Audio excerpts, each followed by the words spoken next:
Here's the moment you've all been waiting for. Here is Devolution. Devolution.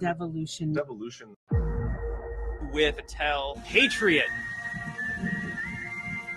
The best is yet to come. Congrats on this. I like this show. The Power Hour. That's got a good sound to it. Good evening, everybody, and welcome to the Saturday edition of the Devolution Power Hour. Can you guys hear me all right? I can. Sound like $1 million, bro. Awesome. Whoa, Derek Johnson's joining us. I thought that was John. Hi, y'all. You best not challenge me. I know all about Executive Order 1324567. Military done bent over Joe Biden over to his knee, and they made him their bitch. You better not challenge me, Patty. Okay. That's a great note to end on right there. Let's just end this but for real, guys, this is going to be a shorter show than you're probably accustomed to. I'm on the road, and I would like to not be doing the show all night because I don't go on the road that often. So, but Patrick, why are you dressed up like that? I am at the Fred Astaire Dance Studios regional competition cheering on better dancers than myself. And tonight was the awards banquet, and we danced a lot. One might say we danced a shitload. Hold on. Did you also hold on one second? My Bluetooth just got connected for some reason. I gotta disconnect this. How do I turn? I cannot hear anything. So he's trying to say that dance has become a lifestyle. Well, I just did a whole thing where I danced all night, and thanks to the Devolution Power Hour, I don't have to keep dancing. But why were you riding a bull? Well, so they said, hey, there's a mechanical bull. Anyone want to try it? And me, being the way I am, I said yes. And Ashley, my wife, was good enough to record my professional debut. Guys, I just want you to know, don't try this at home. I'm very good at riding mechanical bulls. It's not for the faint of heart. And when you see how good I am at this, I'm pretty sure that you're going to bow down in awe. And I just want to say it's not me. It's gifts given to me by God. Yeah, you are truly blessed. Just take a look for yourself. Are you ready?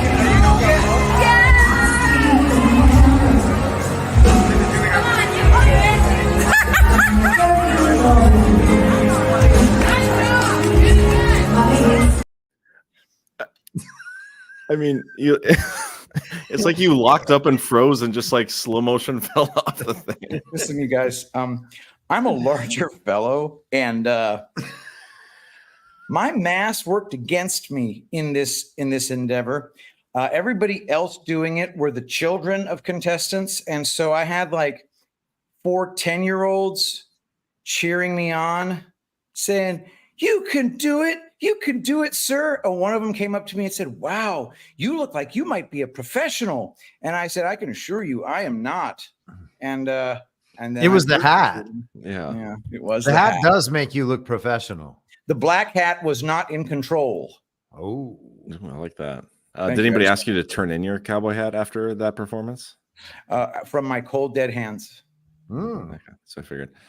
Anyway, Patrick, I think we'll get to our first, or I guess our sponsors of tonight's show right off the bat, and then there's really 2 major discussion points that I want to get into tonight. One of them is General Nakasone and his new position on the board of OpenAI. Very interesting. I want to have a good talk about that, and then Trump had an interesting comment tonight from his.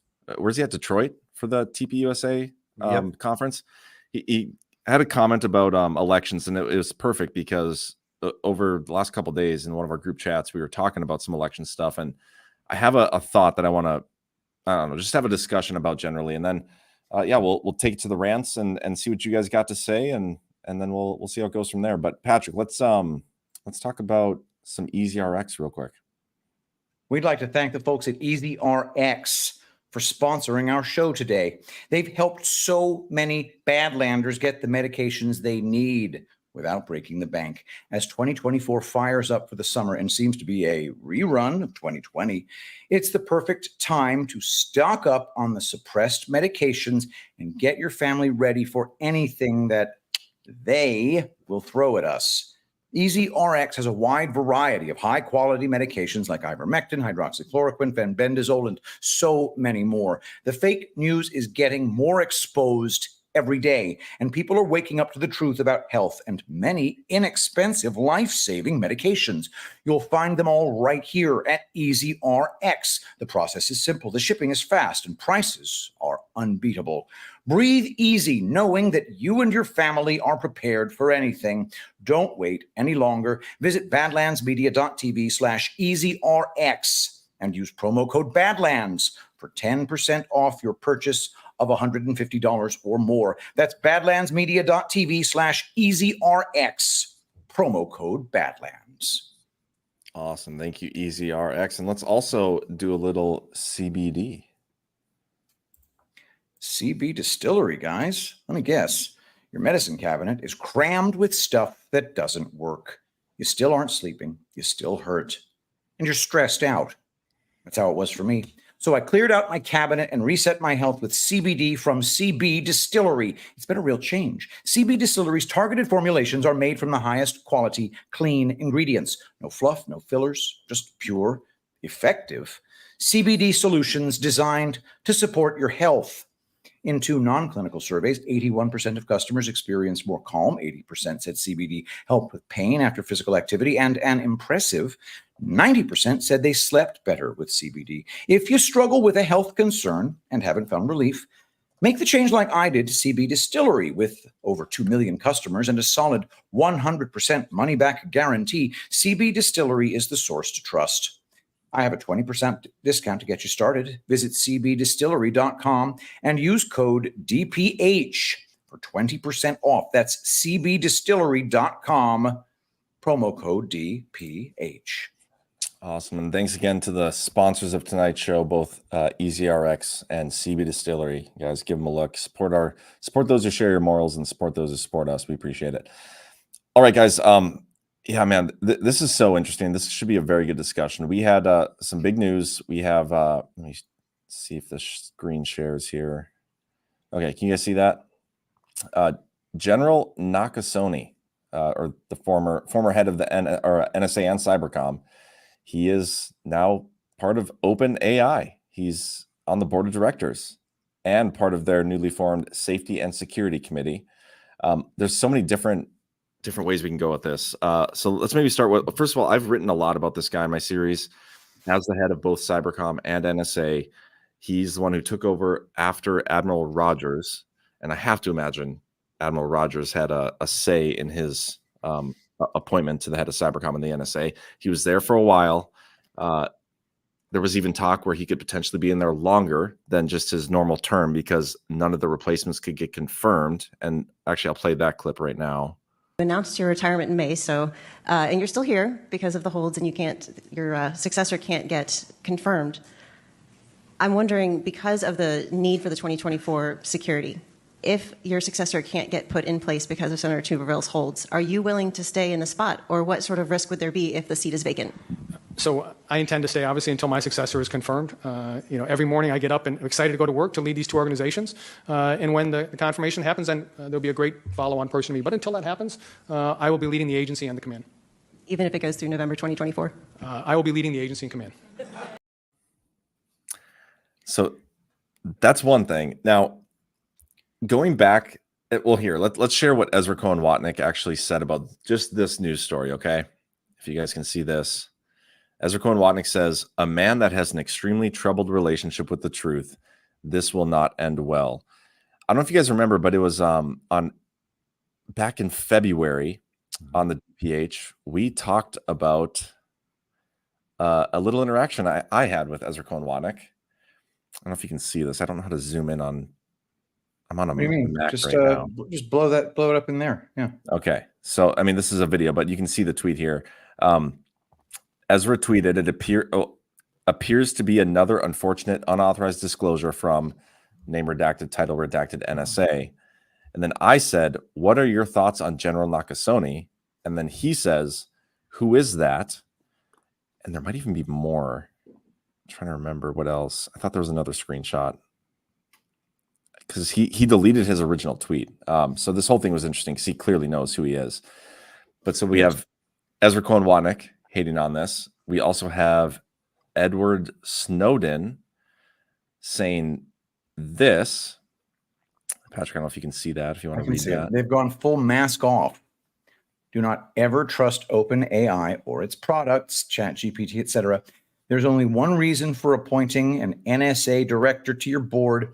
This is a willful, calculated betrayal of the rights of every person on Earth. You've been warned. Okay, and so one more thing, and then I want to kind of lay out the discussion point here. The day after this took place, so it was announced on June 13th, he was promoted. The day after it takes place, Elon Musk dropped his lawsuit against OpenAI the day before its dismissal hearing. And it's the day after General Nakasone gets placed on the board, Elon Musk. And I'm not saying it's correlated, but it is an interesting data point here. So a couple things. First of all, Ezra Cohen-Watnick portrays himself as not a big fan of General Nakasone. Edward Snowden portrays himself as not a fan of General Nakasone.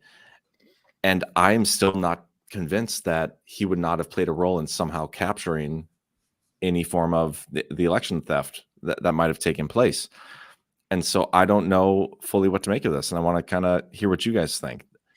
Can we add on some, let me throw some additional context in there.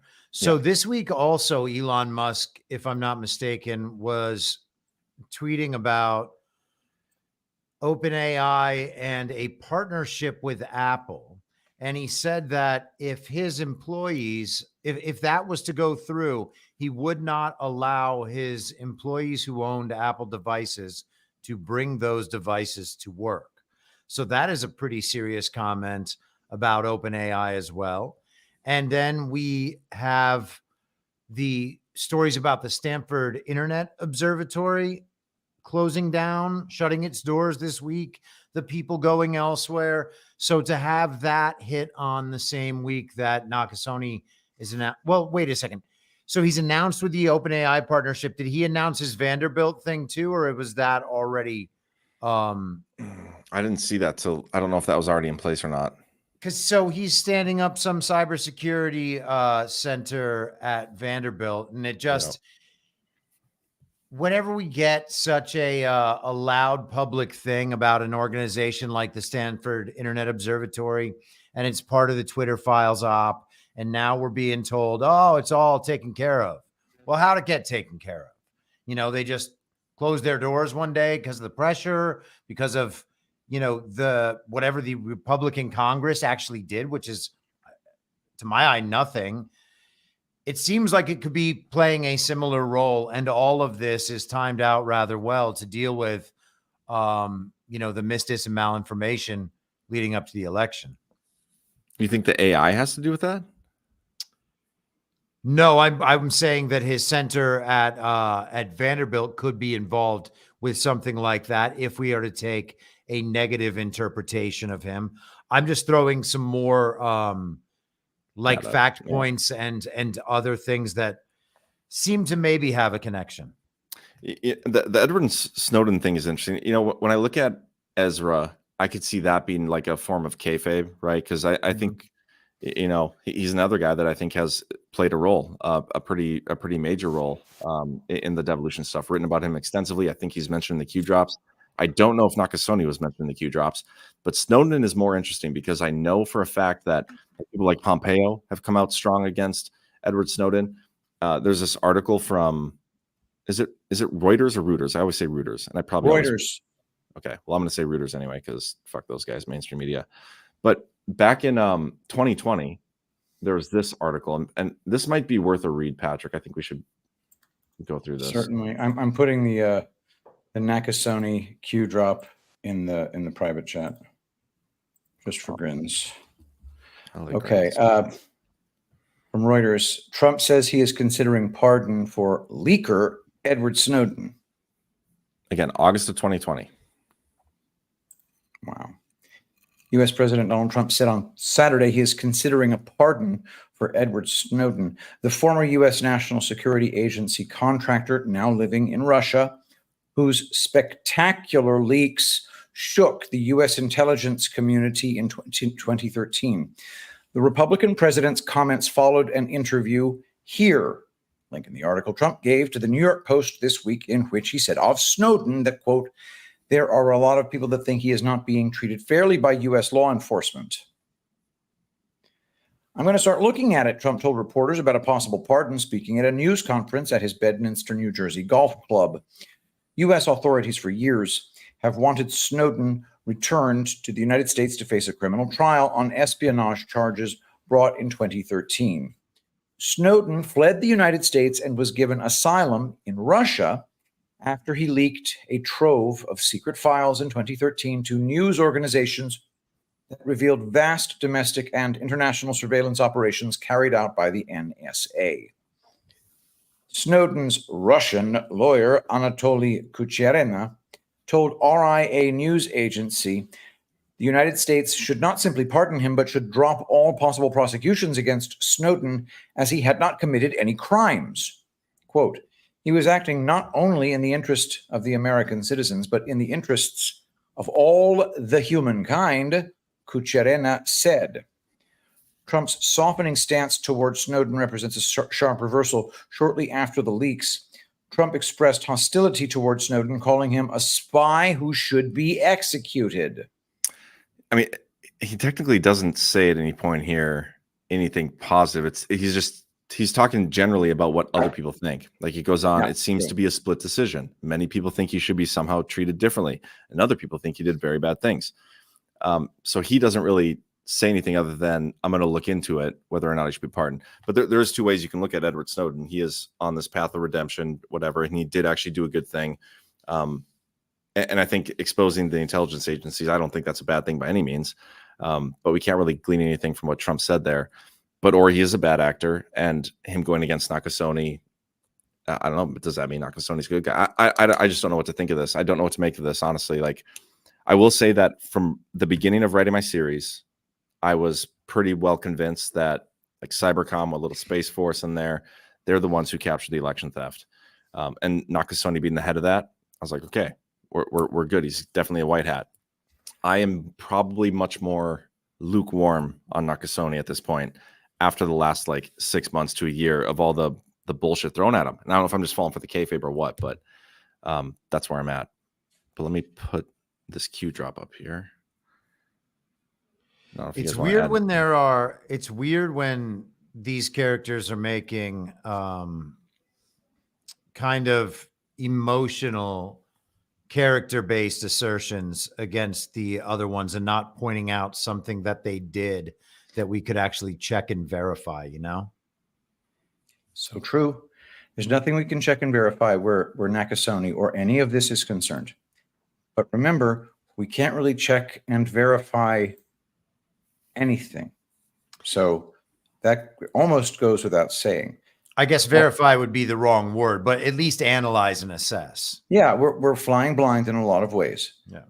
Q has mentioned Nakasone in 3 separate posts, if I'm not mistaken. But remember, Q has no obligation to tell the truth in any post. Mm-hmm. In fact, it's necessary at times to absolutely lie. So, but these are some damn interesting ones. I mean, look at this this first one. So Q drop. This is supposedly.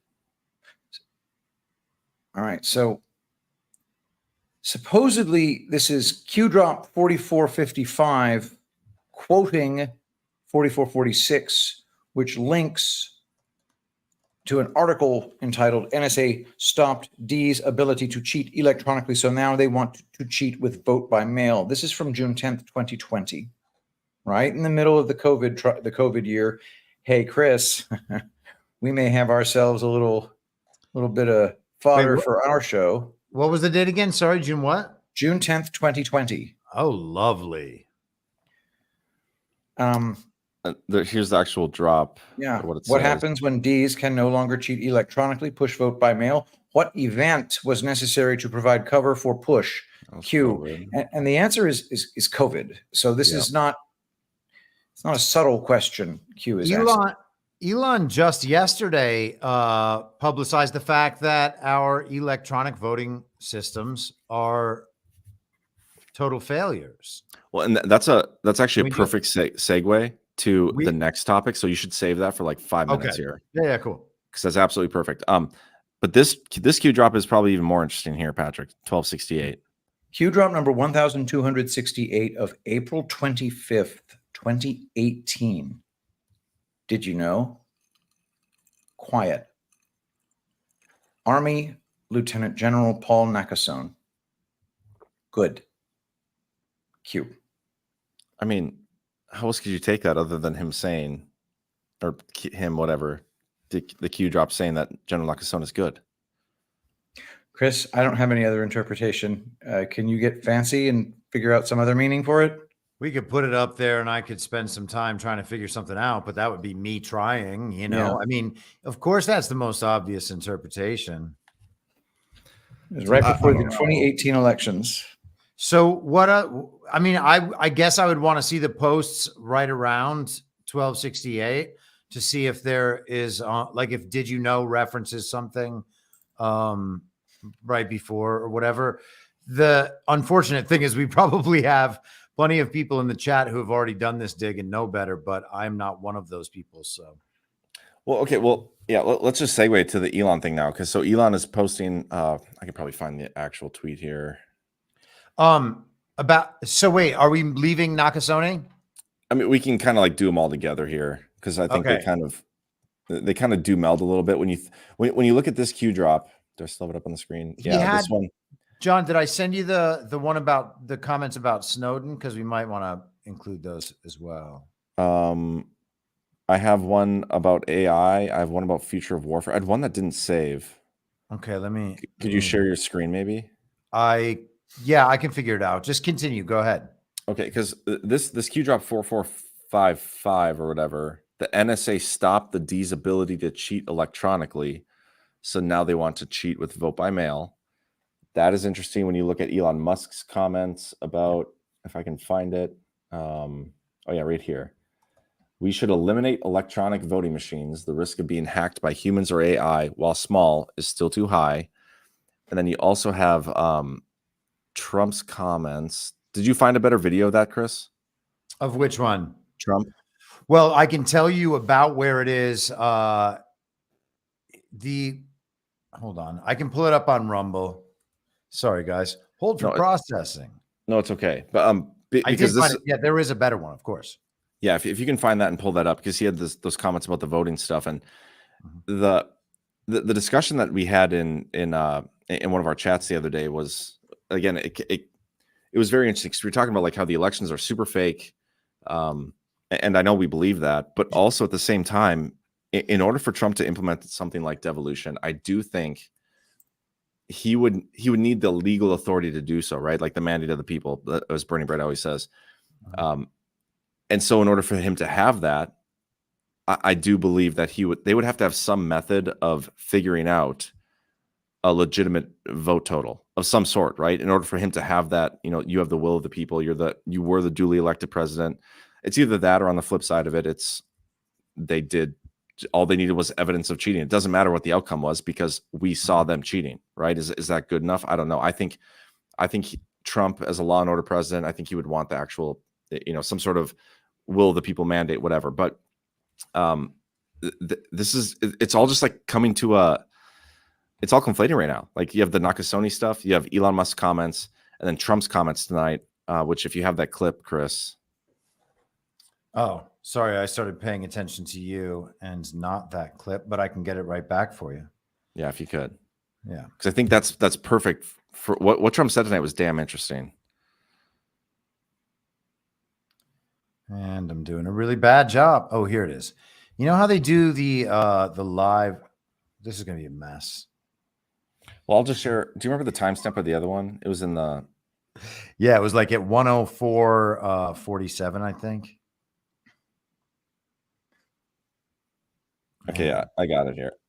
They're just doing these live replays. Let me share this. It's kind of bad audio, but And I said to Charlie, and I said to Michael, I said to everyone, listen, we don't need votes. We got more votes than anybody's ever had. We need to watch the vote. We need to guard the vote. We need to stop the steal. We don't need votes. We have to stop. Focus, don't worry about votes. We got all the votes. I was in Florida yesterday. Every house has a Trump sign. Trump, Trump, Trump, Trump. We have to guard the vote. When that vote comes in, from the moment they say they're going to sign, these mail-in ballots are treacherous. They're treacherous. These boxes, these lock boxes are horrible. I don't know if you guys could hear that, but what he said is, we have the votes. We don't need any more votes. We have all the votes we need. What we need to do is guard the vote, protect the vote. And this is another discussion we've had plenty of times. Is like, why would Trump walk away? And like his only path back to office is through the same method in which they stole it from him in the first place, which is the elections. And so how could he stand there and be like, we have all the votes we need, we just need to guard it? When, in my opinion, he's in no position to guard it unless there's something bigger going on behind the scenes. You know what I mean? So like, how do we ensure that takes place? Well, he's definitely talking about poll watchers and that sort of thing. Laura Trump earlier today announced that they were putting together like 100,000 election workers and poll watchers around the country. So it could be a reference to that. I agree with you that I think it's probably a lot more than that. But again, this is the thing. We do have the votes. We have a massive majority, and people have to factor that into their thinking, despite the fact that all the conclusions you reach and the things you say to the normies in your life and to the mainstream people affected by the mainstream media, they're all going to think that sounds crazy because they don't agree with your premises.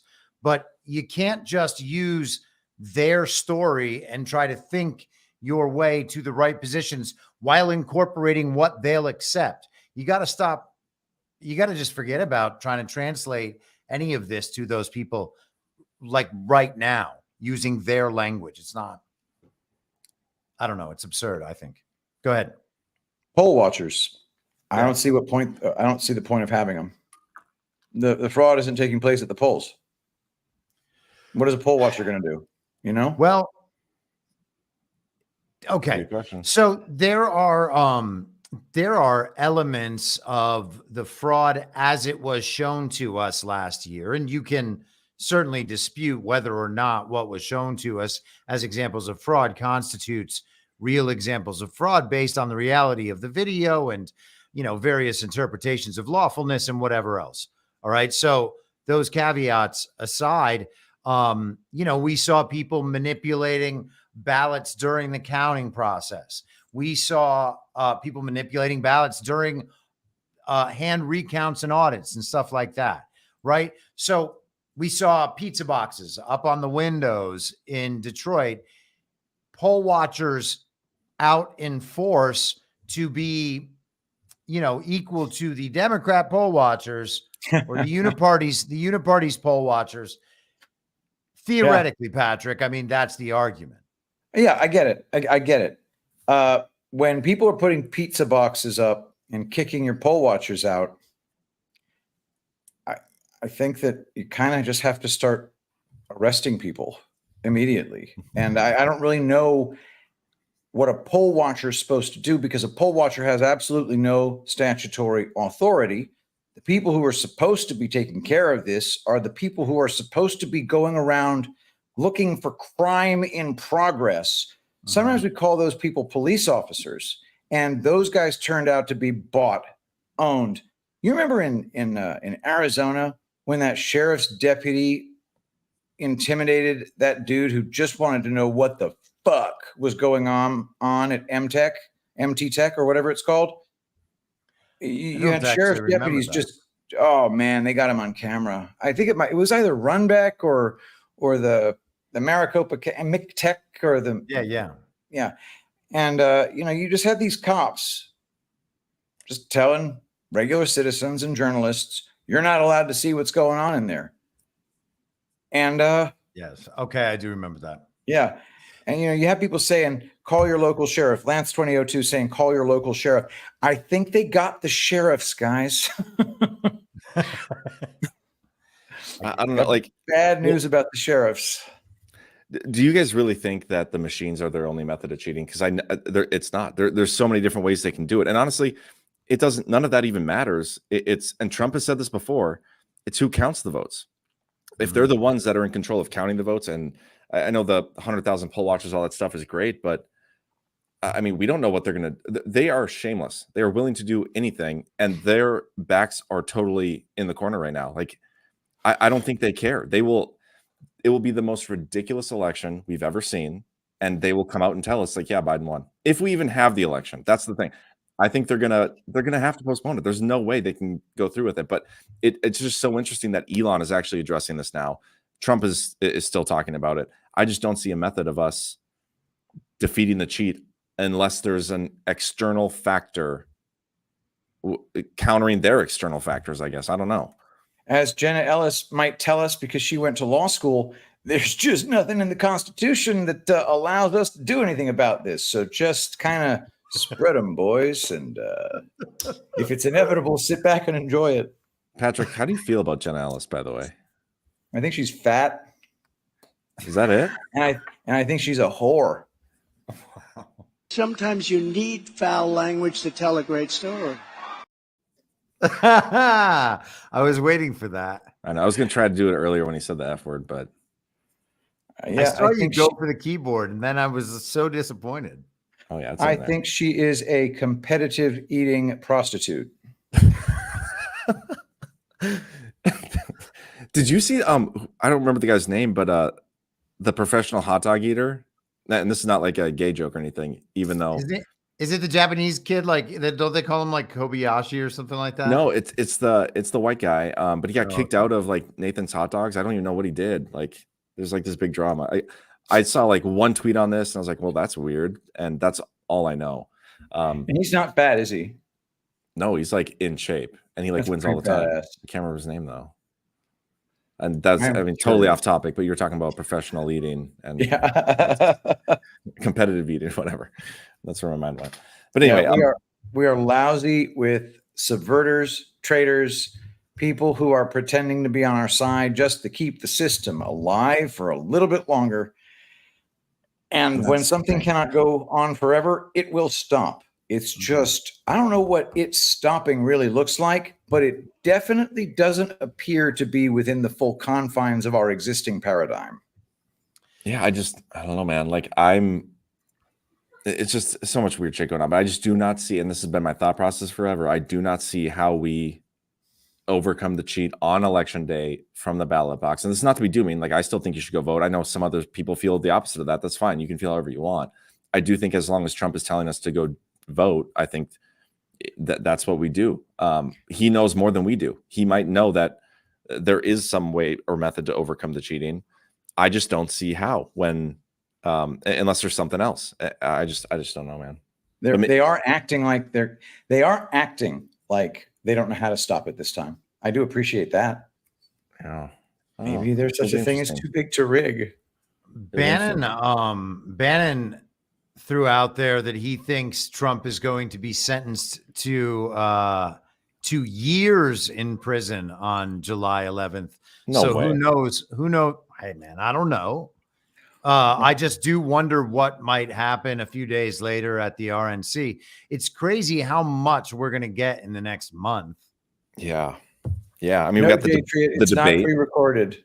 Just wanted to tell J-Triet that it's not pre-recorded. We're live, guys. We are live. And it was Joey Chestnut. Thank you, J-Triet. The debate is coming up here. And then like 2 weeks after that is the sentencing. Sometime in July, Joe Biden is going to be virtually named as the Democratic nominee because they have to get him on the Ohio ballot. So he's going to be determined supposedly before the August DNC convention. It is just weird. Like this, things are getting spicy to say the least. I just don't know what to think about. I don't know. Well, I mean, we're going to have to see some very hardcore Democrats say in public, yeah, I'm voting for the bad orange man. And I think we're seeing some of that happening.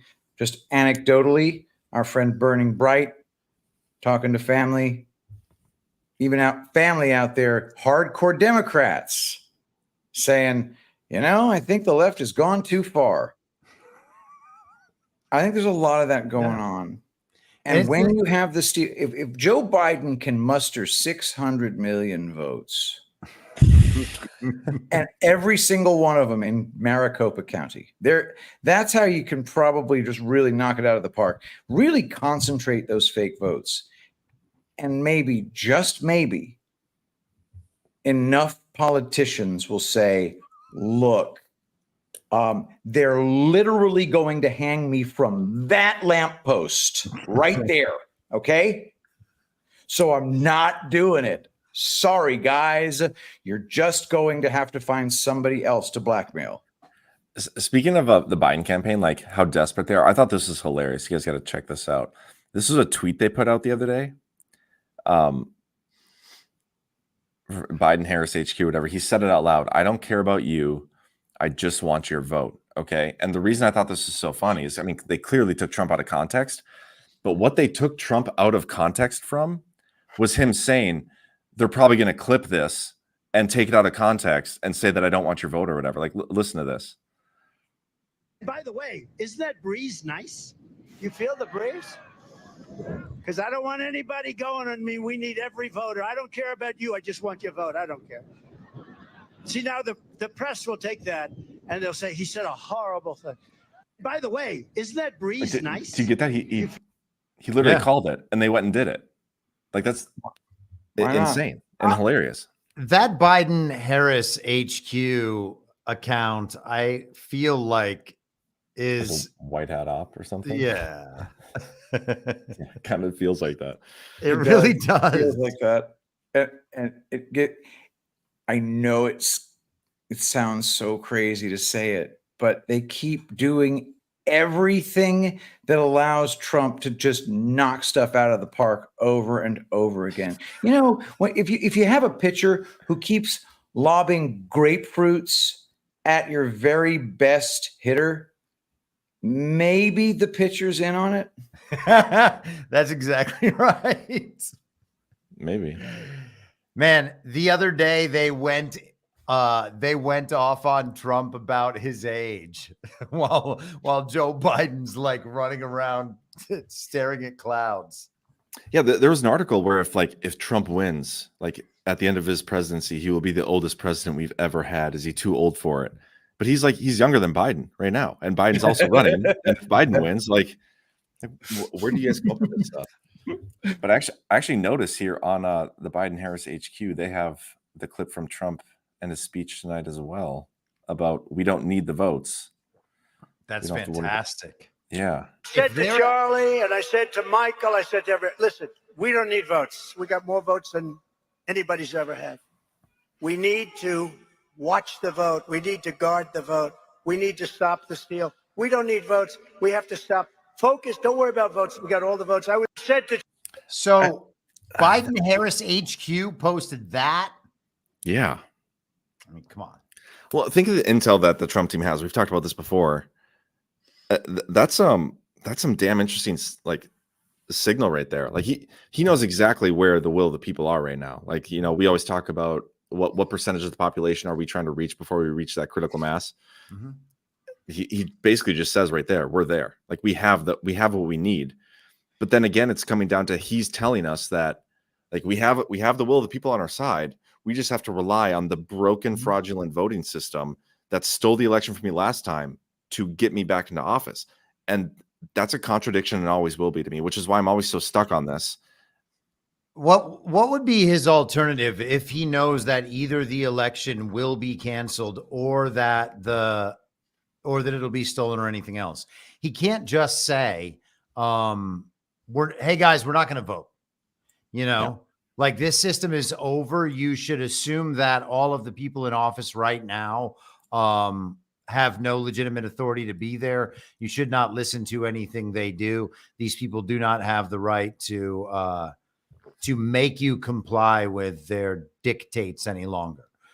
He can't say that. Yeah. You know, so it seems to me like he's walking people out of something. 6 months ago or a year ago, he got on board with the whole Charlie Kirk thing. These last couple events have been called Chase the Vote. That's the new thing that they have. And Trump has been, it's called Chase the Vote. Does that mean harvest? I guess. I mean, figure out where all of the potential votes are and go out and get them one way or another. Yeah, I don't know. Really gay.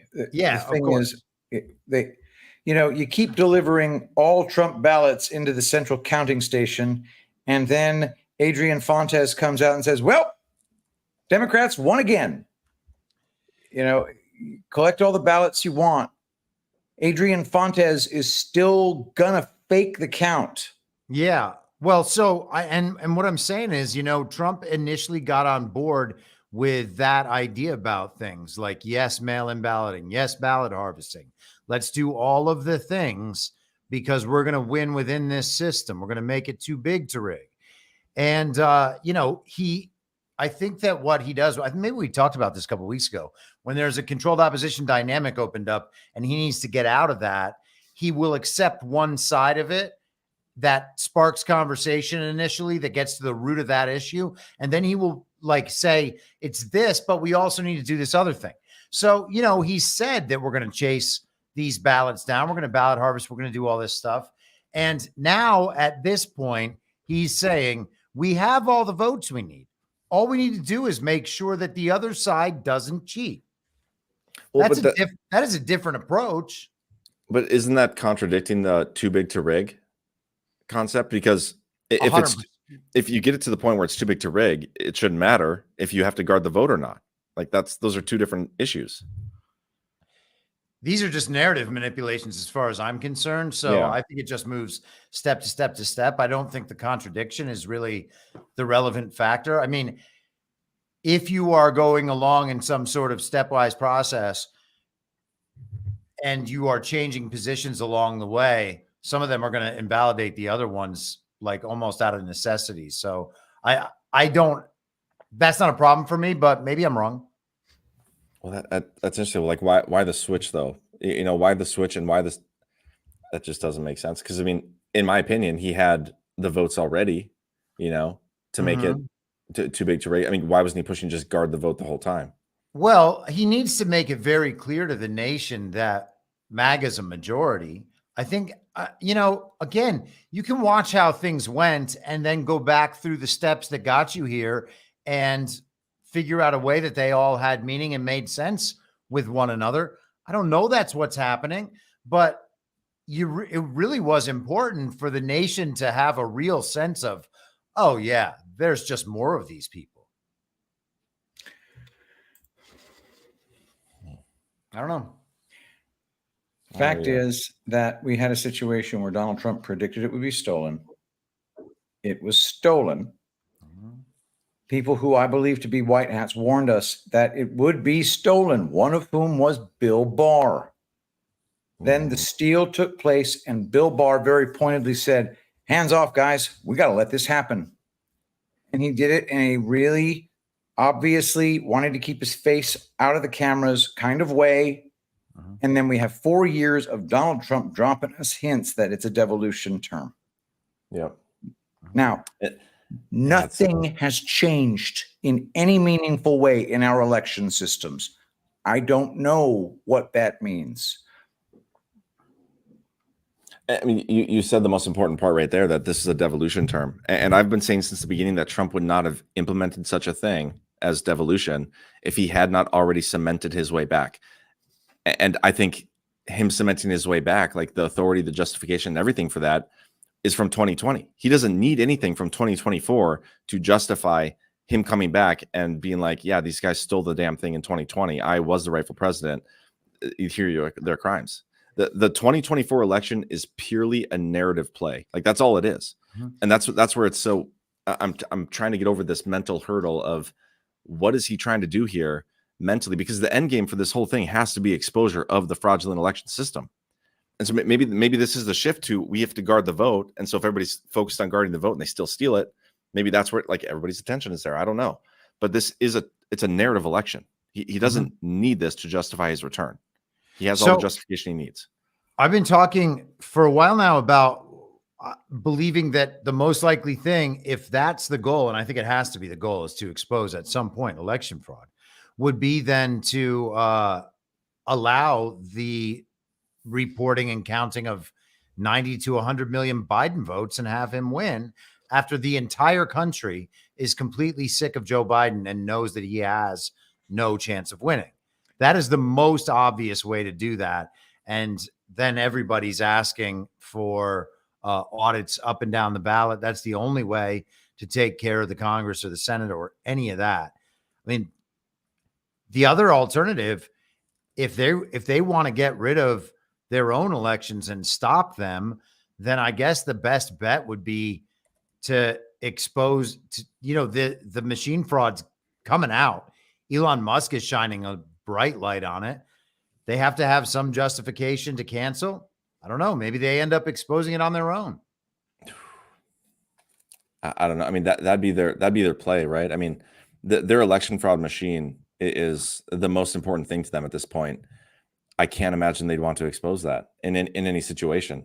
Well, is there a way to expose it that will accomplish their goals, right? If it was, I guess if you got rid of the machines and then they figured out some new technology for the future rigs, maybe they would cancel it and try to replace it with their own controlled system. That seems to be a better option to all the people. And I mean, it's not like there's no justification or concern to believe that. People have talked about all sorts of electronic voting systems that could be done even at home by yourself on the internet.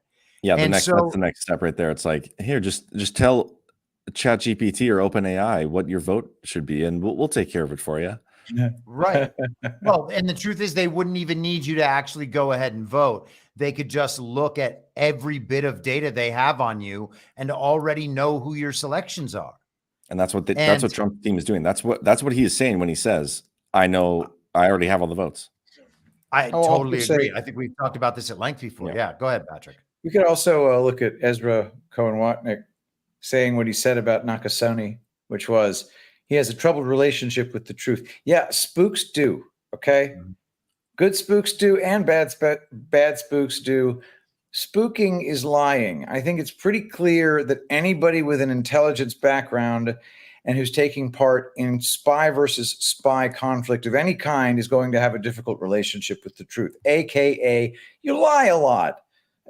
Can we all agree that the espionage game is unseemly, even if you're one of the quote unquote good guys? I feel pretty good about Nakasone being where he is.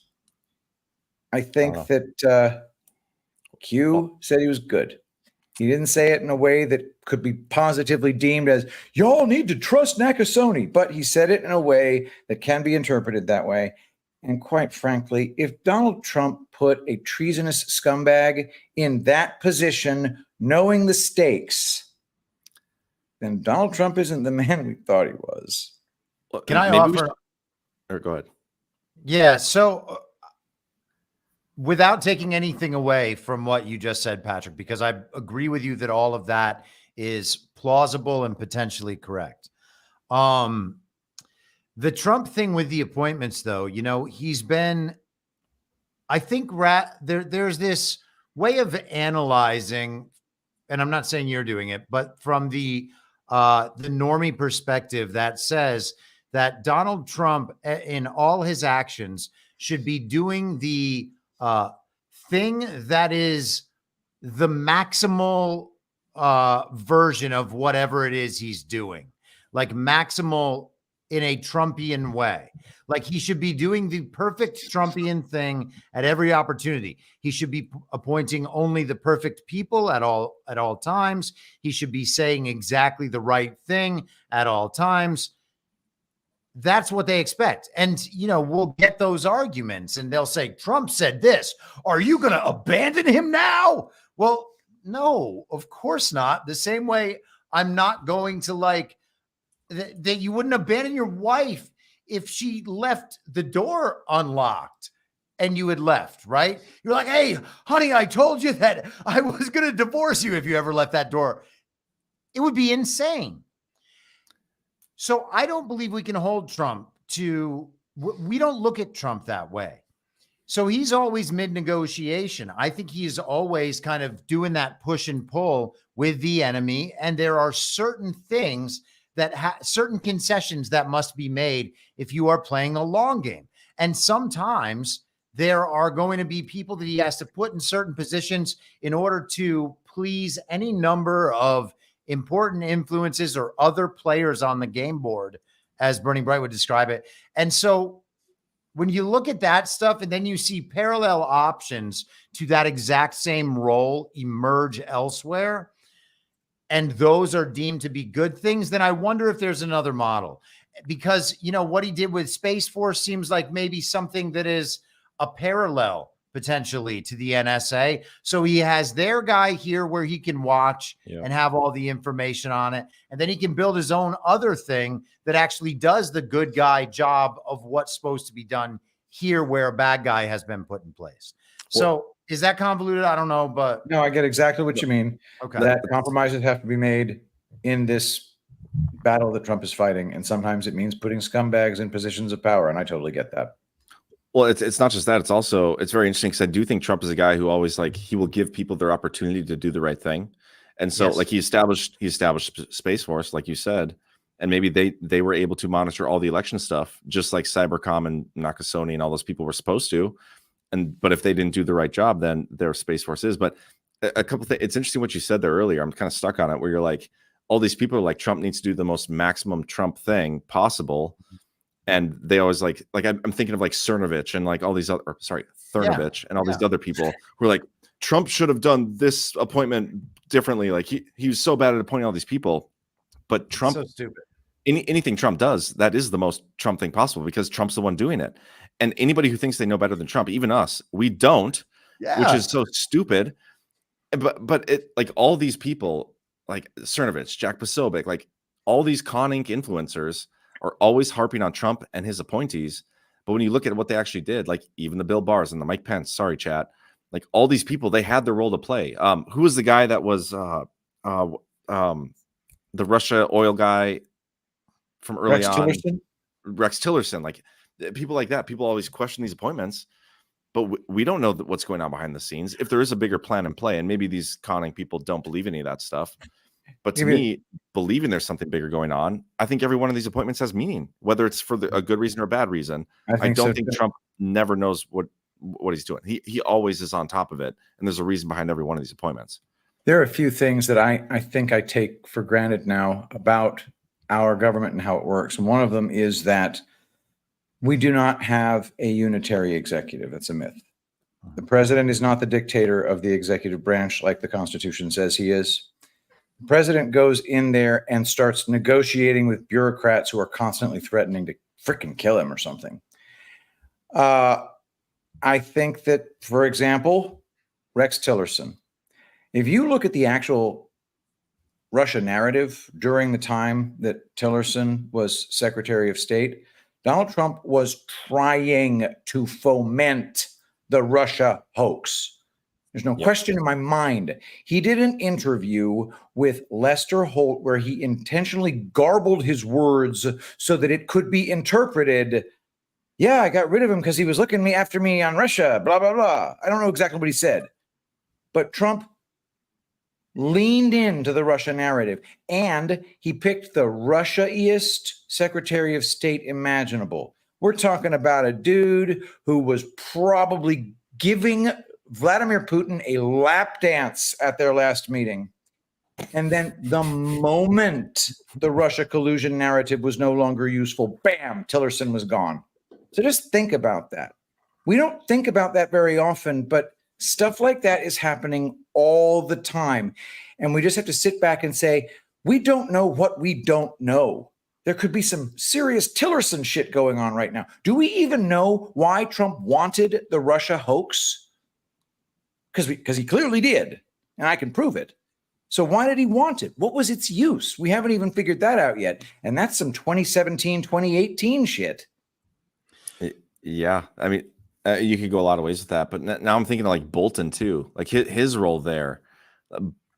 Bolton like seemed as useless as like anybody, but wasn't he the one who kind of helped egg on the whole Ukraine impeachment stuff? And then once that thing kind of got fully in motion and then COVID was unleashed, you drop him and you bring in O'Brien, and he was there throughout, and he's still there. Yeah, that's an interesting thought, Patrick. Bolton is a great character, you know. Wouldn't you love, when you're doing a peace negotiation, wouldn't you love just sitting in the corner, the most bloodthirsty psychopathic monster the world has ever known? Just have him sitting there. Don't even have him say anything. Maybe just have him eat a baby in the corner or something. It's a good negotiation tactic. Except I don't mean the actual eating a baby part, guys. Yeah, I don't know. Some of the people that Trump surrounds himself with, and I'm thinking Jenna Ellis now, like just some of the most detestable people. Like I equate her to like a similar character as Bolton. What if it turns out, Patrick, that Jenna Ellis is actually like on the right side of things all along? Would you take back any of the mean things you've said? I will 100% contribute to her OnlyFans. Oh, God. I think about, obviously that all of this could be just laid out in a row. It's all planned. It's all scripted. We're just going through the motions. We're watching this thing play out. I also think maybe that's how, it has always been forever. Maybe it just all absolutely is that fake. But if you want to think about it from another perspective that I obviously have, I think, talked to you guys about, if not talked about on here before, but I think that it's entire, you just mentioned a minute ago that Trump will put people in positions and allow them to do the thing that they were going to do, see if they're going to make the right move. Of course, then you would also have to account for the fact that they might not make the right move and then be able to respond. And so in those instances, it really doesn't matter if you have full information, and they do. So I think that, the way you can play those games, the concessions that you can make to other parties, knowing that you are still in control and aren't going to get the bad version of what they could be offering, it kind of gives you added leverage and allows you to take some moves, make some moves that would immediately look bad, knowing that they will end up looking good. And your weakness in taking that, your weakness in negotiations, your weakness in the selection of individuals, for instance, can then, if you are under full control of that perception, turn out to be a strength. You can turn that back around. So do I know that's what is happening? Of course not. But well, that's interesting. And it seems like something, especially a wartime president, which Trump calls himself, would do. Like you have contingencies for everything. You put in a Nakasone, maybe he's a bad guy, but you have the backup. So it doesn't matter what Nakasone does. He could do the right thing, but you have your backup. If he's doing that at every situation, it doesn't matter what those people do, honestly, at the end of the day. I don't know. That's an interesting thought. But guys, I have to bolt out of here in like 5 minutes or so. I want to go through at least the boosts, and then I hate to ask you guys if you guys want to go through the rants. Yeah, we can do it. We can finish out the show, bro. It's no big deal. Are you having fun? What? On your vacation or whatever it is? Yeah. I'm having a blast. Okay, awesome. Not as much fun as you are riding bulls, but close. Dude, I suck. I'm so embarrassed. I want to get kicking more ass than me. I want to get one of those at the Deadwood Gart now, like just so you can practice a little bit. Good grief! I would totally practice. I need practice. Yeah, let me pull up these boosts here. I watched 3 hours of Nakasone videos today. Oh, I did want to play. Damn, Chris. Let's play this. let me play this AI comment from Nakasone quick. We've talked about artificial intelligence for quite some time. And as I think about artificial intelligence, both for the agency and U.S. Cyber Command, it comes back to this idea of what's our role in it? Well, I think our role is a couple. One is the fact that we've used artificial intelligence and machine learning at our agency for many, many years. But, the generative models that have come, the large language model, provides us great opportunity, not only on the signals intelligence side, but also the cybersecurity side. How do we think differently about looking at a number of disparate data and being able to address them, in a manner that continues to keep a human in the loop, that provides us safe and secure networks? We're working through right now an artificial intelligence roadmap that looks at how do we engage with a series of different key private sector companies to ensure that they understand, first of all, what we need, but also the idea that they're targets, and ensuring that they understand that being able to protect their intellectual property is critically important in the environment that we live today. So there are a number of things that keep us busy every single day, but I would tell you that we are obviously thought about, I think, day in and day out as an agency that has tremendous technology, fastest computers, incredible ways upon which we make code and break code. But the true secret of what we do comes back to our people. It's our talent. It's our talent that thinks through the most challenging issues and being able to address solutions for the future. And so that's how we're going to defend the nation and secure the future. Him being appointed to OpenAI, like, let's say that it is Ezra kayfabe. He is a good dude. He did do everything we needed him to do at the NSA and Cybercom and capture the election theft along the Space Force, whatever. I mean, what better place to put a guy to maybe put some restraints on OpenAI? There's also this. It seems like with all the social media platforms, all of these tech platforms developed in some part or in full even by DARPA.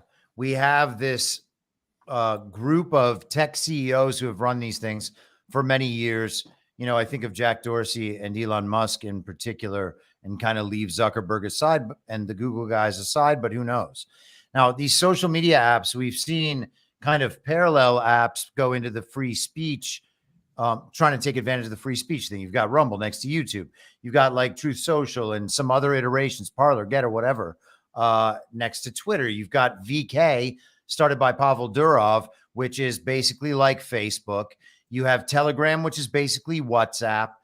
And then you have TikTok, which is basically Snapchat.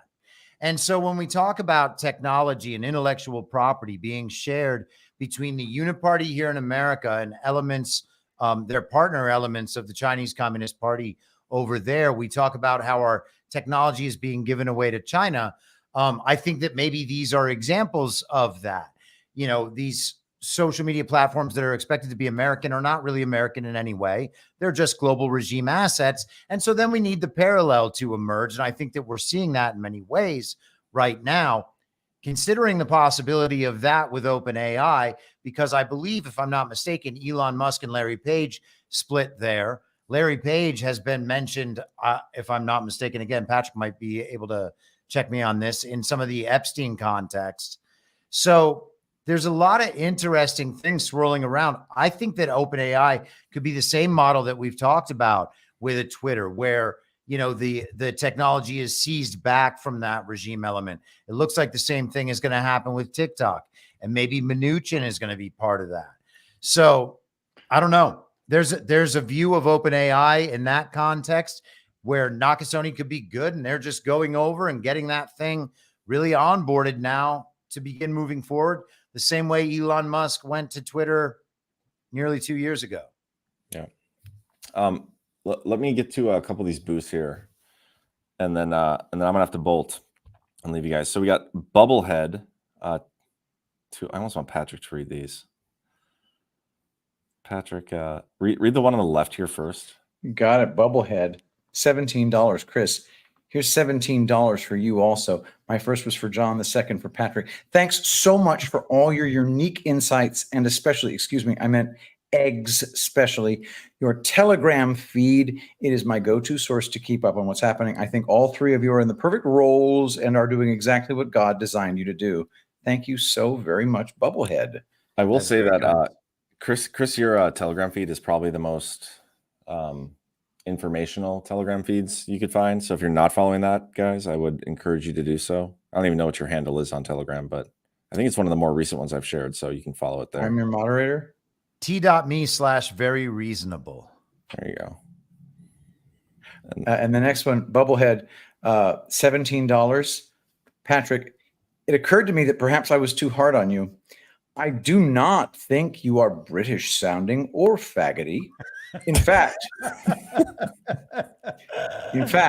you are one of the more macho influencers in Badlands. I especially love how knowledgeable you are about the virology lies, PCR test fraud, and contagion BS. Keep being right about everything, including pronunciation. Wow. You get that, guys? Yep. Not faggoty at all. Thank you so much for the super chat, Bubblehead. And then next. That's a long one. That's from, but seriously, thank you. Yeah, we're gonna move to the next one here. This one, Patriot Christologist. $10. I had mentioned this on Defected.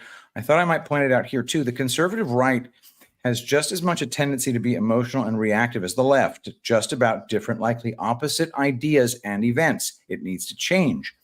But that is up to each person. And from what I've gathered, it feels good to feel no matter what the instigation of the feeling is. These shouldn't matter, but apparently they do. Raging out can feel good. It's true. Well, think about how that works. So, like, the mainstream media is the one who tries to rile that emotional reaction from the left and everybody, really. But then it's the right-wing Twitter influencers, Con Inc., who do the same thing to our base. Like, they're like the new mainstream media in a sense. But okay, here's next from Bubblehead, $17. John, ANGST is always pronounced like gangsta for you, me, and regular Americans. Only in the boardroom of Merriam-Webster and certain parts of Houston do they give a flying foxtrot about being technically correct while sounding British and faggoty. Okay, this is how I must have done these out of order. Perhaps. In the future, when I see that word, I'll be singing to myself, damn it, it feels good to be an angsta. Thank you, Bubblehead. I think that this is some pretty priceless shit right here. And this is the last one here. And I'm going to have to get out of here. And then GL Smith, $11.83, $17. Love that Rumble has given you all the streaming ability and is making great changes. One question. We love to support you. Now, you can use the Rumble sponsors. Are they vetted as closely as Badlands Media has always done? Makes a difference. IMO. I don't know what level of vetting that Rumble does. I would have to say I doubt they're as highly vetted as Badlands sponsors. Not even close. Yeah, totally brutally honest. So that's a great question. But what I do when I've used the studio is I've said, "Oh look, merch. I can advertise people's T-shirts." Or I can advertise Rumble's coffee. I can advertise the Rumble app. I can advertise the Truth Social app. But if there is some obscure fitness supplement, I obviously I can't endorse that. So you play it by ear. However, I'm really excited about the sponsors of Badlands, our sponsors today, for example, EasyRx. Because if shit hits the fan, you need to get a friggin' Z-Pack, they will help you out. And then, of course, CB Distillery. God knows how they're going to try to suppress perfectly good things like CBD. And then, of course, there's another quick sponsor that I have vetted the shit out of because I own it. So I will say before I'm going to leave before you do this sponsor quick. I'm a little sus about this one, Patrick, but I'll let you do it anyway. Oh, thank you so much. Thank you so much. It's Patrick. It's Patrick, guys. We love Patrick. Epic Minerals. Thank you guys for getting the rants for me. Appreciate y'all. And I will see you guys on Monday night. I don't think, because it's Father's Day tomorrow, I'm not actually going to do the recap series tomorrow. I'll probably do it Monday or Tuesday, but I'll post about that. But there will be no recap series tomorrow because of Father's Day. I'm going to head back home and going to hang out with my kids. So, but yeah, thanks, guys. We'll catch you later. All right, brother. Catch you later, bro. All right, I think it might be rants time, guys. And thanks to John reminding me, I pulled them up at the very beginning. So I think these are in reverse chronological order. So we'll start with Rumble Rick, 331 is now a monthly supporter. Thank you so much, sir.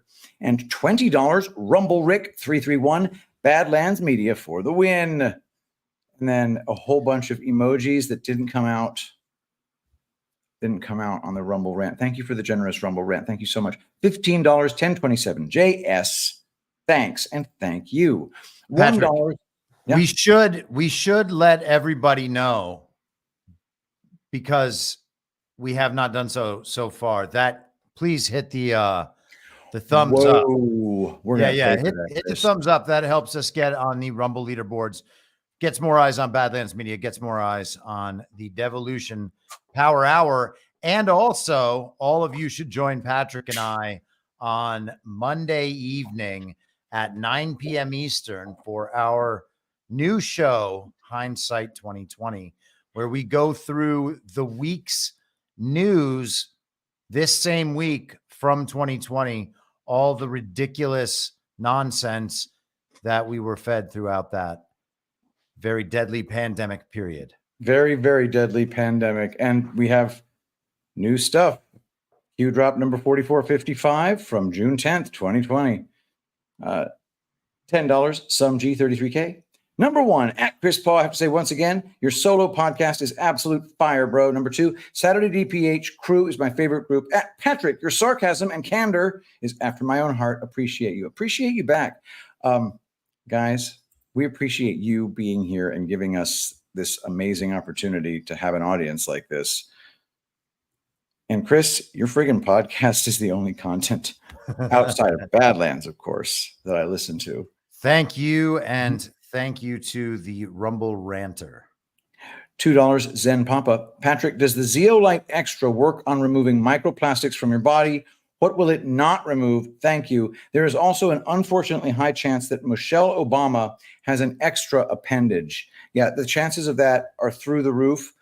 They are approximately equal to the chance that Zeolite Extra will remove microplastics, particularly bisphenol A, which you find in the cheaper plastic bottles of water that you find on receipts. Like, you might notice some truthers will literally never touch the receipts that they're handed because that thermal paper has BPA in it. So you don't touch it, you don't get it in your system. But zeolite is used to bind to microplastics. Is there anything it will not remove? I'm sure it won't remove vitamin C, but I'm sure there are probably toxins that it can't get to if it goes too deeply into your tissues or whatever. But there is just no downside. By the way, Chris and John, I'm going to be sending you Zeolite Extra to your homes so you can start using it immediately. I am just such a schmuck for not having done so already. All right. Epicminerals.net. All right. Promo code Badlands, if you please, or badlandsmedia.tv/epic. So we're doing this whole new thing where we have a whole dashboard and everything. So definitely buy your Zeolite Extra Spray at Badlands. I'll get to something on that in just a second. $5, Old School 69. I hate to see Biden steal it again, but it seems it's the only way, because if Trump wins, but all the down ballots are fixed and illegitimate, Trump can't succeed for the next 4 years. Your thoughts? I tend to agree with you, Chris. Say that one more time. I'm sorry. I was about Long to. Story short. So what he's saying is that the only way is if Biden steals it again, because Trump winning with all the down ballots being fixed or the down ballots being candidates who are controlled, Trump won't be able to succeed as president anyway. That seems to be the regime's best outcome possible, is just giving the win to Trump and stealing everything down ballot, keeping the election apparatus in place, calling Trump Hitler, calling us Nazis, subverting his third term, and then they're just going to keep on going. Yep, absolutely. $5, Keith O'Higgins. Since you brought up Derek Johnson, I just watched his 2.5-hour Roseanne podcast. It's the 2000 Mules of COG for newbies/normies. I'd like to see all egos put aside and both be proven correct, not first. This has nothing to do with egos, bro. Promise. Nothing. Zero. Nothing to do with egos. That guy's full of shit. I'm sorry. He just is. I think it's a good, I can still see a benefit in the way that he describes, though, for getting all of those Roseanne fans to at least hear someone say that stuff in public. Okay, sure. But here's something else. I want to take a little bit of exception to saying it's about ego. I'm very committed to calling it like it is, even though I happen to have a really big fucking ego. But if I'm wrong, I say I'm wrong. And if somebody brings up something that I haven't considered, I say so. Derek Johnson is just clownish in his misinterpretation of documents and his outright making shit up. And that's a problem. Now, I agree, Chris. It's also, there's a benefit in the concept of devolution being put out there for normal people to hear. But it kind of sucks that it's being put out there so stupidly. Well, it's really bad. And then, then the like part, we'll get there. Yeah, and the part of it that some of you might not know is that very politely asking questions to this guy, and he flips the fuck out, in a real butterfly net kind of way, like where you might need to drag him off kicking and screaming kind of way. He's not, he is several sandwiches short of a picnic, guys. All right. Anyway, $5 beachside. Evening, gents. Just want to give some props to Telegram for a sec. They were the only platform there for us during the Great Silencing, and we should remember that. By the way, Chris's channel is the best. Check out The End Game. I'm your moderator at substack.com. $2, some G, 33K. For the love of God, can we stop pretending that Mike Johnson is one of us playing a role? I would give my left nut to be in a locked room with him for 2 minutes. Well, Mike Johnson does some interesting things. I think his face is made out of rubber. It could be. I think he looks weird. Just saying. There's no question about that. Donald Trump told me to go easy on him. I'll go easy on him. Whatever. Don't care. All right. $5 beachside gents. Read Trump saying we have the votes. We just need to guard them. By what name does Space Force refer to themselves? Guardians. Just saying. Well put. Beachside. Very nice. Yeah. Space Force is like cyber security and cyber war elevated to the branch level. That's what it is. And there's a lot of stuff that happens at extremely high altitudes. And a lot of it is information. We talked, I think, back in February when we did that episode and talked about Ezra Cohen's comments. We talked about wanting to stand up as another military branch, Cyber Command. And in one of the interviews that I listened to with Nakasone today, they asked him whether or not Cyber Command should be made another military branch. And he said that he didn't think that it actually had to be made its own service. And I think the argument I made at the time was that they might want that stood up as its own service to be on like a parallel with Space Force to make this kind of counter Space Force. And to his credit, he argued against that. So yeah. Worth noting. By the way, we should play this Snowden clip on the way out, the one that I have on the share screen. Great. So yeah, absolutely. We could play it now if you want. Up to you. I mean, unless we have something we want to play at the end. Maybe this is a fun thing to end on. Let's check this out. Yeah, cool. Yeah. Let me hit play here. Thanks.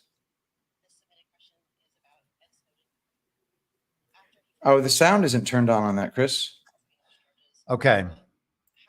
Hang on. Let me see if I can. If you can add it to stage, but this time click share sound.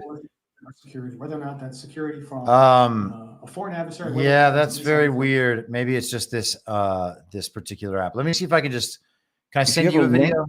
Yeah, if you just put the link in the private chat, I can share it. Cool. In the meantime, I will do the next super chat. $1, the real JJ14. It's nice to watch a DPH where none of the hosts feel threatened or intimidated by anyone on the Wednesday crew to start throwing low blows in their direction. Just saying. And Burning Bright, you suck. And I just feel like I have to do it now. When do I go after these guys? Low blows in their direction. No, not you. I don't understand. I don't understand the super chat. Oh, do they send low blows in our direction? That is what is being implied there. Oh, okay. Well, It's fine.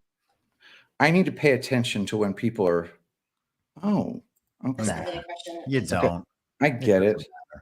Okay, so I have to save this to. Yeah, Don't sorry, worry, guys. I'm gonna 100% figure out how to make this work. NAKASONE. All right, I'm saving it, and it'll be available after a few super chats. There we go. Okay, so by the way, the real JJ14, now that I understand your super chat, thank you for the compliment. $1, Keith O'Higgins. I've worked the elections for the past 2 here in Michigan. Poll watchers are good, but poll watchers and election officials is the key to mutual destruction transparency. Poll watchers and election officials. So like the good guys being election officials. You know, Michigan is the place where Antrim County happened. I want to know what they did to Cheryl Guy. Does that name ring a bell? Was she one of the I feel like she was either the thumb drive person that got blamed for human error for something. Yeah, dude. That was the Antrim County, and she was the one who basically shut the F up randomly. She was telling the truth, doing her job, then all of a sudden, and that just happens too often to these people. Anyway, $5, Valseco 16, hat rating scorecard. Patrick, a 7. Thank you very much. Chris, a 9. Wow. John, a 4. They didn't like the backwards hat on John, I don't think. Let me check out your But hat. hey, he's having a vacation weekend. This hat is available for purchase at cancelcouture.com. Although I think that link has not been working so well. And I'm about to release new merch with Rise Attire. So maybe you don't want to do that right now. I'm not trying to get you not to buy my merch, but yeah. Cancel Couture. Yes. That is nice. All right. I'm waiting for that video to upload. Next. $5, wedged gravy. 1, X22 thinks they will attack their own machines to cancel the election. Military will then step in with paper ballots. 2, Patrick, I'm in Dallas the next 8 weeks. Let's get ye old 96er one night. I do live in Houston. Dallas is a 4-hour drive for me. So that it's the next 8 weeks. You never know, man. There might be some reason for me to get up there. Thank you so much for letting me know. And thanks for the super chat. $50. Secrets, Saturday DPH, and Hindsight 2020 and Cultural Heretics are my favorite shows. Thank you for the time and ability for open discussion. Thank you so much. Yeah, Cultural Heretics. That's another good show, guys. Definitely check that out too. But do not forget Hindsight 2020 every Monday, 9 p.m. Eastern, 8 p.m. Central. Chris Paul, Patrick Gunnels. We talk about the year 2020, the year that changed everything. Don't forget to hit that thumbs up, guys. All right, next. $5, AF Medic 70. I don't think the Democrats are going to be able to rig it. Eye of the Storm has some convincing evidence. I feel like John likes to doom on the election on this DPH. True, IDK. It's not dooming. It's just we don't know the answer to exactly how this plays out. And so it's not dooming. It's definitely not dooming. You know, you've got someone has to be looking ahead. They're not doing it on Fox News. They're not doing it on the Blaze or the Daily Wire. And if people want to go out and assume that this is going to be solved at the polls by going and voting, everybody's going to show up and do that thing, and then we're going to win. It's going to be too big to rig. You want to put in hours and hours involved in the election process, by all means do it. Okay. But it's also worth exploring. We're just talking here and thinking about ideas. It's worth exploring. What if that doesn't work? Then how do we react? What signs might we have that is not going to be what happens? And do we need to explore those other alternative options so that we can know how to react? Because I'll tell you what happens if we don't talk about any of this stuff, and then they go ahead and they give Joe Biden 90 million or $100 million, votes. And this might be something that Donald Trump is previewing throughout October by that time. But if they go ahead and do that and Donald Trump loses 100 million to 65 million, well, we're going to need to have some sort of frame of reference on how to react to that, unless you want to see people going and rioting and this thing really setting off in something that could be a real problem. I would much prefer us to be like, hey, yeah, Trump knew this was going to happen. Just take it easy for a little bit. You know, I mean, public perception is going to matter a hell of a lot throughout October, November, and what's to come after. And I don't expect that we're going to have like just some done and dusted election. Everybody accepts the results. Concessions are made. And then we have a normal period right up through the certification and inauguration. I don't expect that at all. So, you know, to focus in everything just on that seems wrong-headed to me. But hey, man, if you look at it as doomy, I think that might be more about your insecurity with the situation. And I'm not trying to be insulting. I just think that I've thought this through so many times, as have these guys. And we're going to just keep going forward no matter what that result the television spits out that day. Yeah, and it is the television that's spitting this stuff out. Naomi Wolf put it kind of amazingly. She referred to the Georgia lawsuit, the Georgia criminal case against Donald Trump. She said, okay, so prosecutors in Georgia have said that Donald Trump needs to go to prison because he disagreed with the election results as reported by the New York Times. I mean, yeah, well put. Glad she's on our side now. Well, the problem is that the elections are only a narrative battle. If the elections are fake, the votes don't count, it's a narrative battle. Yeah. Because we're going to see what the people are prepared to believe. And in 2020, for some reason, the people were prepared to believe that Joe Biden received 81 million real lawful American votes, or that they were so cowed and cucked that they would just go along with it. You know, if the election is fully legitimate and all the votes count, it is still only a battle of narratives, because the election will then just prove what the people's beliefs are based on who won the narrative battle. So either way, it's just narrative. Either way, and by the way, it's always going to be just narrative, because I think we have to kind of just grieve for the whole concept of proof. You know, it's a popularity contest, and we get to choose between a popularity contest that everybody just knows that's the popular guy, or a popularity contest where they actually go and try to count everybody's opinion about who's most popular. And in that situation, which is what we have, you got to hope that the elections are legitimate and that they have a system that could give you a reasonably accurate count. But we don't have that. We don't have that at all. Oh, God, we really don't. And there's no indication that we're going to have that anytime soon. That's right. But this doesn't mean that like all of life is over. It just means politics weren't what you thought they were. And we're going to have to figure out a way to get out of that and go to something else, because we can still have like a society that continues forward. It's not like if elections are fake that the whole world is just over. You just actually have to stop complying with the authority of people who are not legitimate and do not govern with the consent of the governed. Yeah, and it's okay. You know, that's kind of how revolutions happen in the first place. I think that we've been conditioned to think that getting rid of your government has to be like a whole bunch of people forming armies and shooting them with guns. It doesn't have to be that way.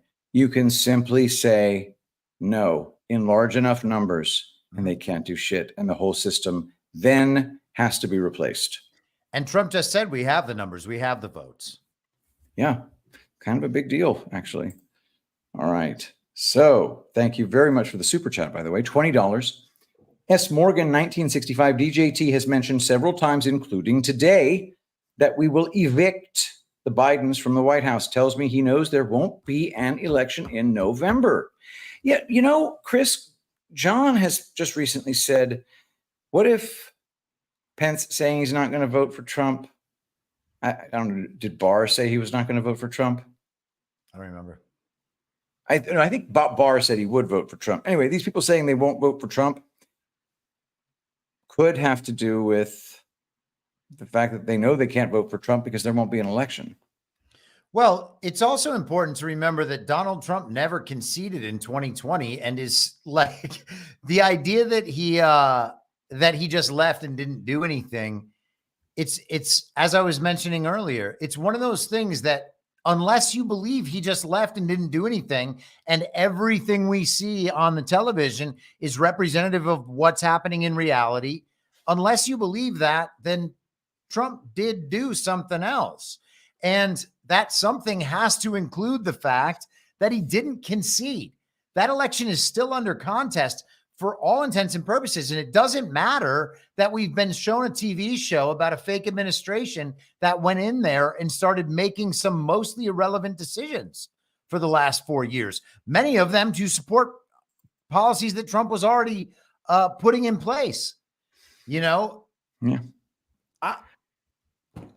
At some point, the foundational thing has to inform the rest of your thinking. And you have to decide, I know that to be true. That is beyond, or it's not even that I know that to be true so much. It's these very unassailable concepts. Like, you do not believe that Joe Biden received 81 million real lawful American votes. Okay. What does that mean from there? They know it. The people who pretend to be legitimate politicians know that Joe Biden didn't receive 81 million real lawful American votes. Trump knows it. Biden knows it. Everybody knows it. The media knows it. They just won't tell you. We can still allow those things to inform our thinking and guide our thinking and what we perceive as potential outcomes. Yeah, that's exactly right. By the way, I got that video. I downloaded it from your Telegram. Then I used a service to convert it from MOV to MP4. And now it is uploaded to StreamYard. Let's see what happens. This submitted question is about Ed Snowden. After he fled to Moscow in 2013 to avoid espionage charges, how did the NSA shake up how it handles contractors, its own workforce regulations? What has changed in the agency since then to prevent another massive leak? So we do take a holistic look at our security, whether or not that's security from a foreign adversary, or whether or not that's insider threat. And we had an opportunity to really look very, very deep and hard in terms of how we secure our networks and our data. That's what's been done over the past 3 or 4 years, and I think it has made a difference. And I think that, again, just being resolved to ensure that what we operate with, the most sensitive information, perhaps in our government, is well secured, is something that we take very seriously. He takes it very seriously. Yeah. It's a very big deal. So no direct address of Snowden in particular, more Snowden the avatar, and then divert to what our response has been. It's a very MBA response too. So we take a holistic approach. It's like, I don't think I ever need to hear that word spoken from a government official. It's kind of gotten a little tedious coming from healthcare workers. But speaking of foundational beliefs, did you check any of Steve Kirsch getting disassembled by Andrew Kaufman? I only saw the one clip you sent over. I did, however, go to Kirsch's Substack, and he has already released a post where he's making excuses. Well, he's, trying to fortify his performance. He was in an X space and he asked, and everyone who responded, it was like half anti-vax, half pro-vax, but like 90% of the people believed in viruses. And so he's and no one sided with Kaufman. So that to him means he won the debate. Stupid people who already agreed with him still agree with him. What a So he dickhead. won the debate. Yeah. Wow. But if you have highlights, I will watch them.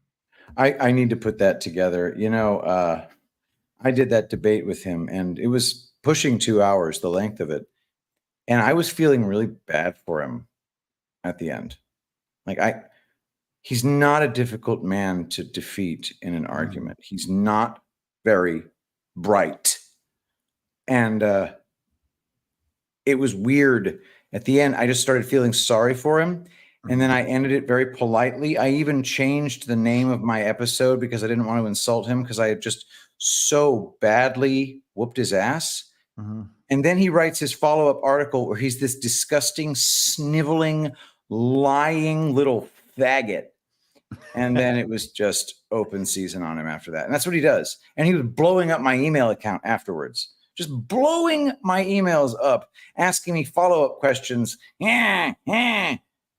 He's a very sad, very tiny man. He doesn't understand logic. No, he does not. Hit that thumbs up, guys. Next. Oh, look at that. $20, S. Morgan, 1965. DJT has, oh yeah, I got that one. Thank you so much for the super chat, S. Morgan. $100. Dragonfly Sister. Thank you so much. Very generous. You are all hilarious. Patrick, would have loved to see your bull ride. Well, John played it. I never tried it myself, but don't think I could have held on either. And I live in Amarillo. Love you all.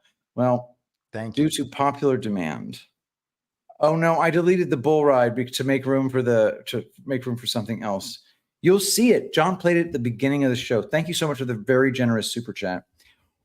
$1 Keith O'Higgins. Have you guys seen the clip of Pedo Joe at the G7 dinner? He's buzzed by multiple flies and has to wave them off. It's better than the Pence fly from the VP debate. Shows he's dead or shit his pants. That's so great. Thank you for Keith O'Higgins. $5 Team Smooth. Regarding poll watchers, perhaps the point is to push Patriot action. We, the people, get involved. Maybe. I don't. Patriot action has to be non-compliance. And it'd be nice if some cops would start arresting their sheriffs for being crooks. We are absolutely crawling with crooked sheriffs. And I'm not just talking Maricopa County. There are sheriffs all over the place, clearly doing the bidding of different kinds of masters.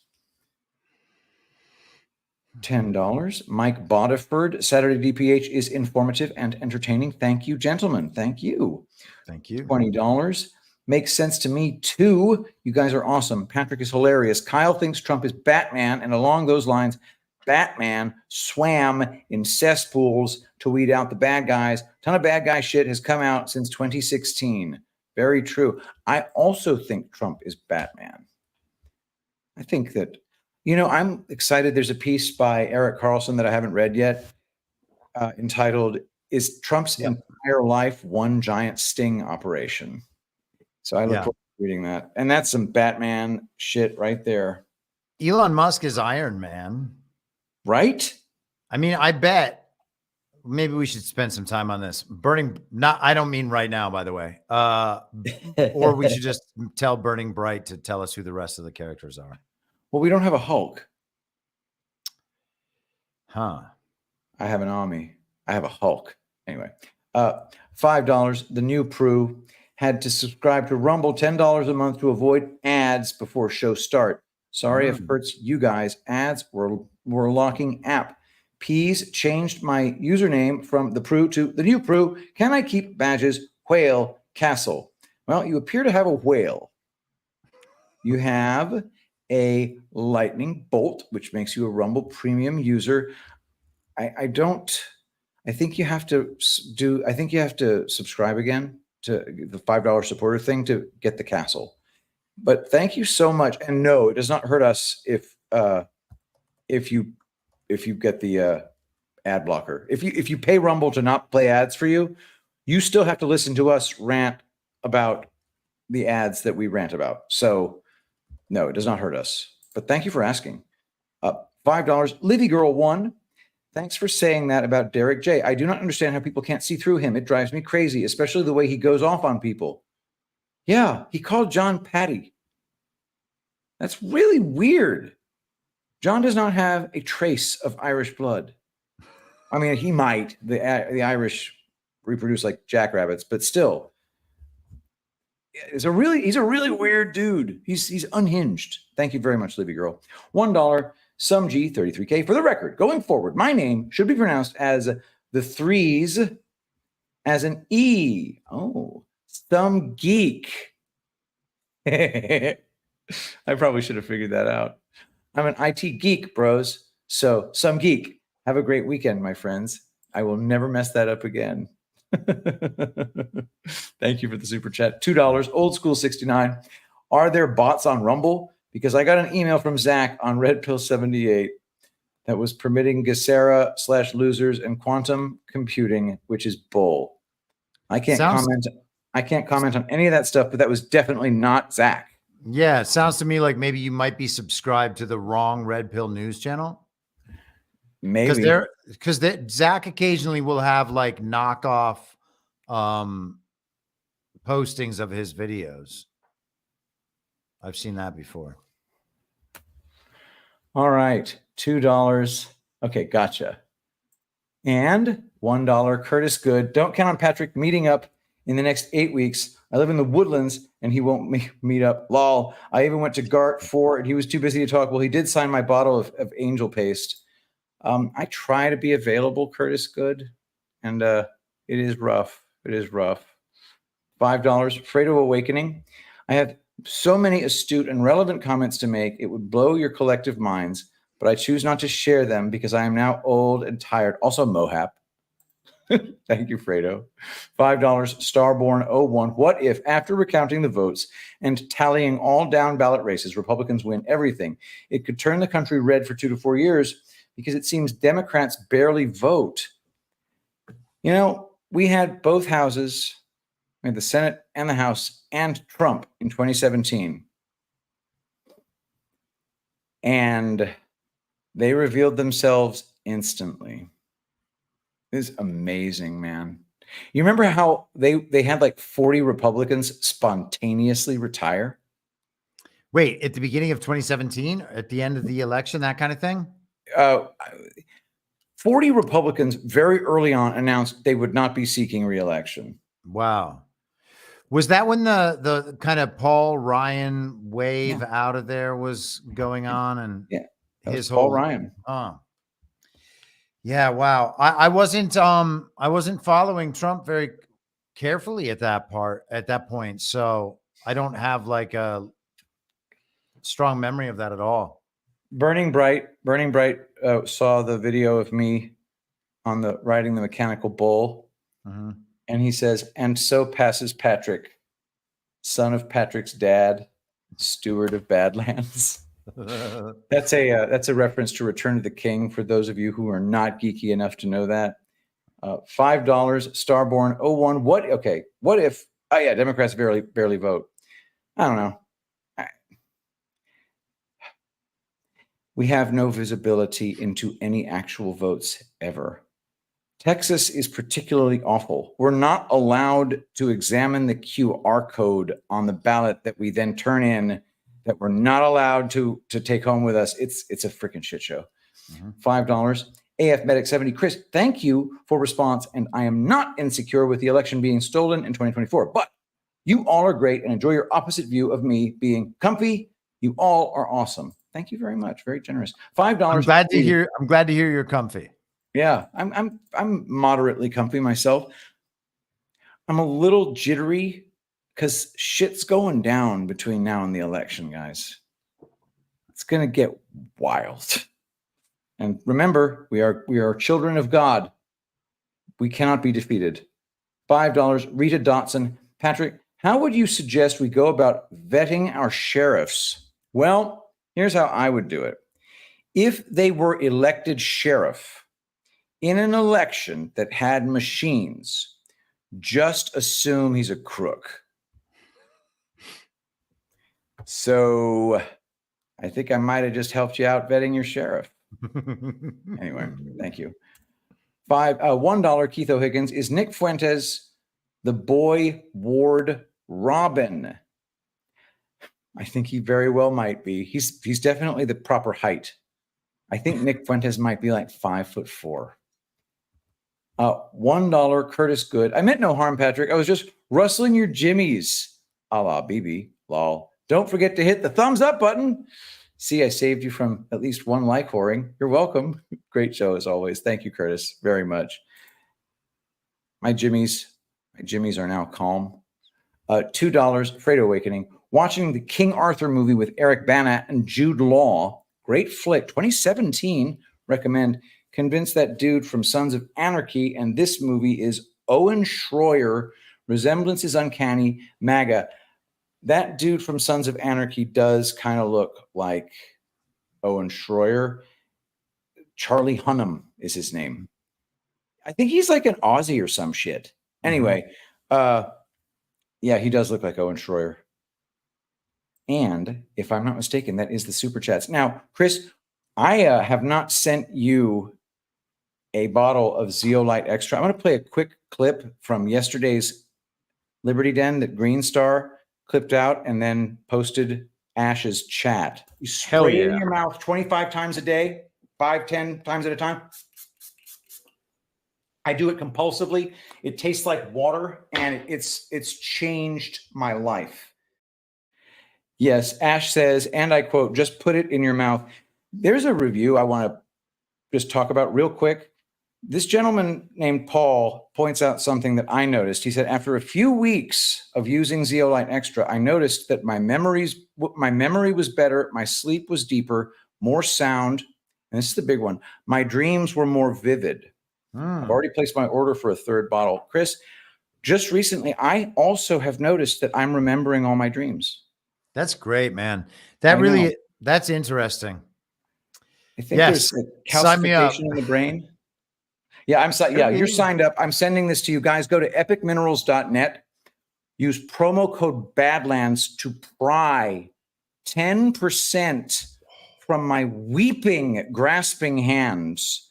And I'm going to be shipping John and you both bottles of Zeolite Extra Spray at epicminerals.net. There's plenty of other great stuff, so check that out as well. Chris, I'm just excited about Hindsight 2020 coming up. Yes, sir. That'll be a fun one. It is going to be a lot of fun. Don't forget, Devolution Power Hour is also brought to you by EasyRx. Go to badlandsmedia.tv/EasyRx, promo code Badlands. CBDistillery.com, promo code DPH. And, of course, epicminerals.net, promo code Badlands. Guys, I think I'm going to finish up the show with, I don't know. Isn't there a good one about Dong that I could play? Or I'll just finish up with We'll Do It Live. How does that sound? Chris? We're doing it live. Thank you so much, Chris. Thank you, everybody, for watching, and we will see you next time. Okay. We'll do it live. Okay. We'll do it live. Fuck it.